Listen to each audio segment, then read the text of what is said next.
At ito naman ang aming regular customer ay nag-request ng 32 pieces na mix uramaki in 1 box. Bali, 8 klase po ito na ginawa ko or ginawa namin ni partner na mix uramaki na tig 4 pieces na mango maki, salmon avocado, crazy ebi maki, tempura maki, katana roll, and dynamite Yumi Special, and Crispy California. Yan nga ang mga request ng aming customer at dahil regular nga namin yun kaya pinagbigyan ko na. Kaya naman neto't ginawa na namin ni partner at pagkatapos niyan namin ipag-roll ay syempre paglalagyan ko na rin ng mga sauce at toppings yan.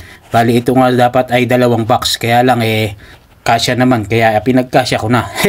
Dahil nga isang piraso lang sobra alanganin kung ilalagay ko pa sa isang container kaya siningit ko na isang piraso. At eto nga pinaglalagyan ko ng mga sauces at toppings at ingredients para may serve na sa aming regular customer. At special shoutout ko nga pala si Chef Jeffrey Gardose, isang malupit din na nagro-roll ng sushi yan, at si Chef Doy Isada at si Boss Dennis Binyaflor from Riyadh. Thanks for watching po sa inyo. I love you all. Mwah mwah. Chup chup.